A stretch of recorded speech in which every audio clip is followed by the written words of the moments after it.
자, 마지막으로 마슬로의 욕구 5단계설의 마지막 부분을 한번 정리를 해보면, 그러면 아까 얘기했듯이 균형 잡힌 균형 잡힌 욕구 체계가 제대로 구성돼서 이게 하면은 자기를 자꾸 필 수 있는데, 우리는 그럼 왜 균형 잡힌 이런, 그러면서도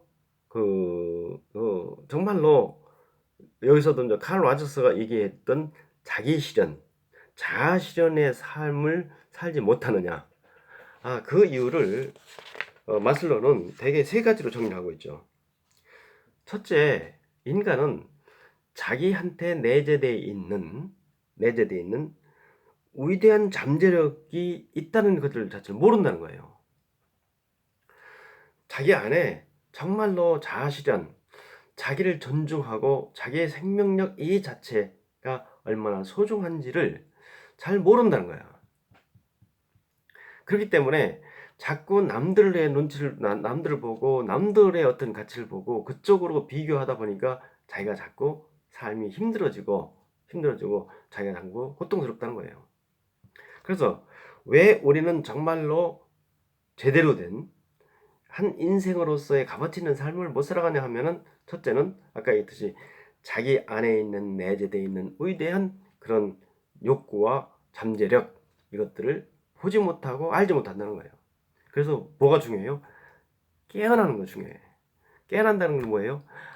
내가 지금 잘못된 삶의 존재 방식, 내 스스로 내 삶을 유지하는 이 방식이 잘못되어 있기 때문에 이거를 고쳐서 새로운 삶의 존재를 하는 이 세상에 있는, 우리나라에 왜 잘 있어야 된다는 거죠. 너 잘 있냐? 내 존재의 방식을 잘 재구성을 해서 자기의 삶을 꾸려 나가야 된다는 거예요. 두 번째는 우리가 아까 칼 라저스가 얘기했듯이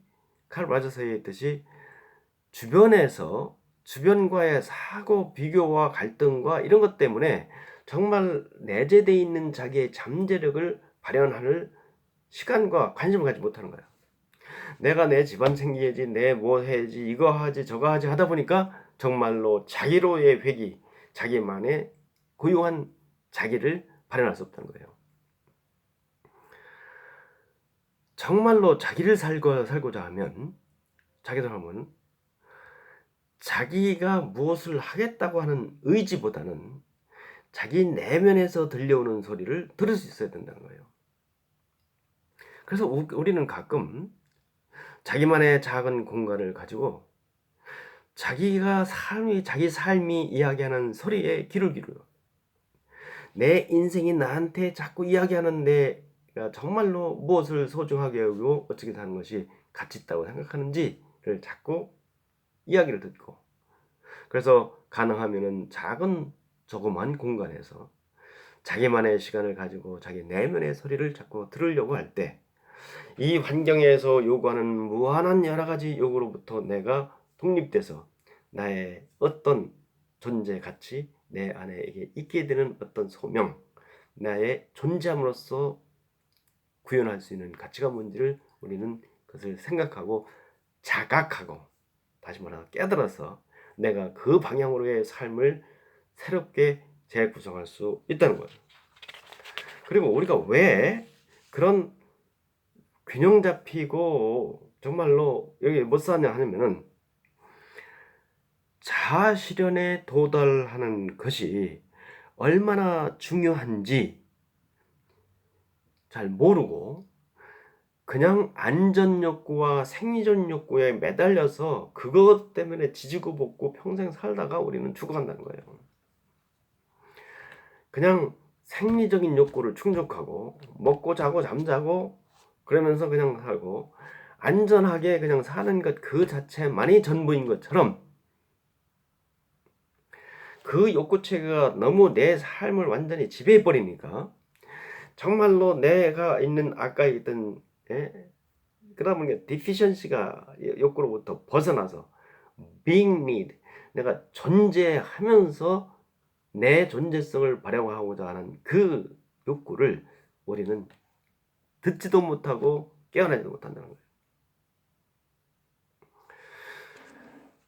이 마슬로우가 쳐다보는 인간은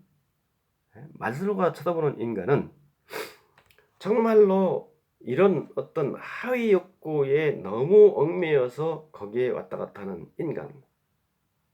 그래서 그것을 벗어나서 더 큰 가치를 구현하는 인간을 자아실현 욕구의 인간형이라고 얘기를 하고, 우리 지금 현재 모든 경영학이나 이런 이론에서 마슬로의 5단계를 중심으로 표현하고 있는데, 이제는 조직이나 어떤 단체나 무슨 일이든지 그 초점이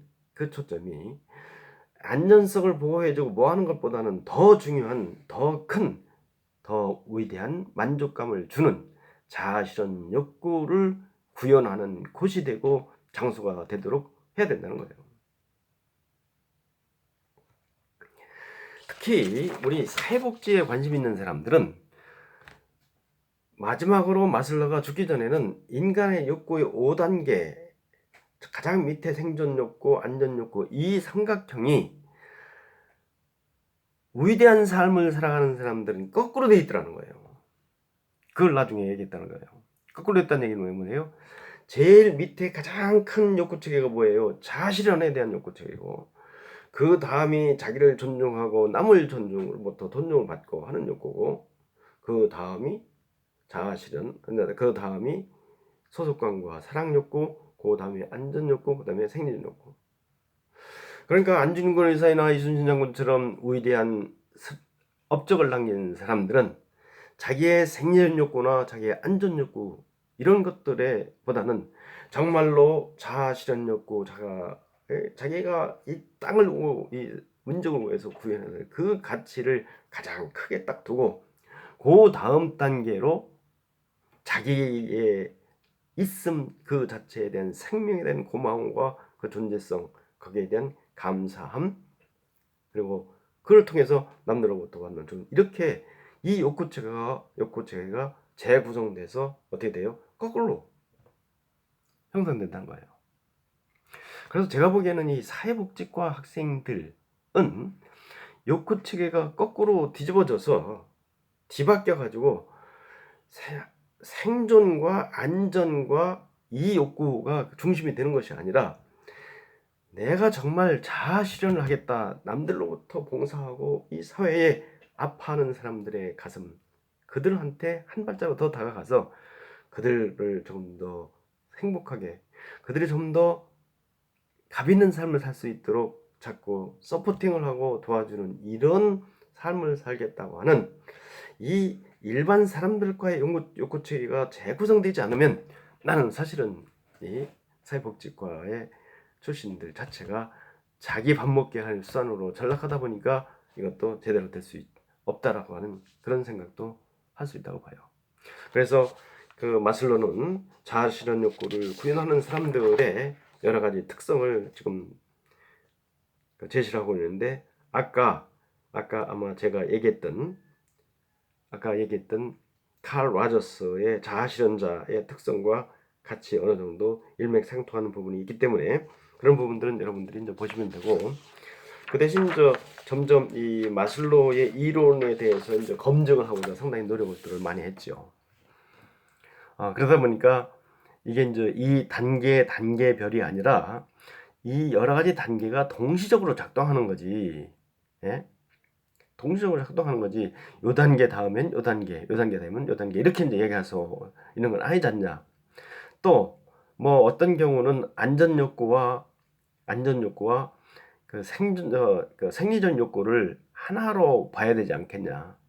그래서 그거를 하나의 생존 욕구 이렇게 보고, 그 다음에는 그 소속감과 남들로부터 존경을 받고자 하는 이 자체를 관계 욕구, 또 자기 스스로를 존중하고 성장하고자 하고, 그러면서도 자기의 뜻을 구현하려고 하는 것을 이거는 그로스, 성장 욕구라고 봐서 이거를 3단계로 요구를 보고 봐야 되고, 이게 이제 무조건 인간은 다음 욕구로 상승하는 가 아니라 자꾸 위로 욕구를 추구해서 올라가다가 어떻게 돼요?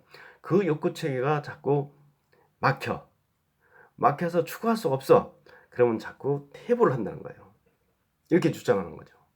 그래서 예를 들면은 정말로 높은 자리에 올라갔던 사람이 하루아침에 노숙자로 퇴보를 한다든지 이렇게. 근데 참 재밌는 거는 올라갈 때는 힘들지만 내려올 때는 한순간이야. 내려올 때는 한순간이야. 그렇기 때문에 인간은 그런 계속 앞으로 전진해서 자기를 성장시키는 욕구도 있지만 그것이 막혀버리면 퇴보해서 또 해가지고 또 다시 또 출발할 수밖에 없는. 그래서 인간의 삶을 논어에서 뭐냐면 역수행주야. 역수. 흐르는 물을 거꾸로 거슬러서 갈 행자에다가 배 주자예요. 배를 노져가는 것이 인간의 삶이랑 똑같다고 봤어요. 그래서 인간은 어떤 존재냐면 끊임없이 흐르는 물에 거꾸로 배를 띄워서 그 배를 저어가면서 또 저어가는 이것이 인생길이에요. 불진즉퇴야. 올라가다가 불진, 올라가지 못하면 퇴하는데 배가 거꾸로서 그냥 휘몰아쳐서 떨어지듯이 이렇게 하는 것이 인생길이다라고 봤던 그런 우리의 옛 논어에서 이제 얘기하는 것도 있듯이. 그래서 마슬로우는 너무 향상일로적 어떤 삶만 쳐다본 것이 아니냐 하는 이런 것들에 대한 비판도 있고, 하지만 그 마슬로가 본 인간의 어떤 상당히 아주 핵심적인 측면을 파헤쳐서 인간의 어떤 그 삶을 잘 설명하는 하나의 이론을 제시한 것이 아닌가 하는 생각을 하면서 일단 마슬로의 이론을 마치도록 하겠습니다. 수고했습니다.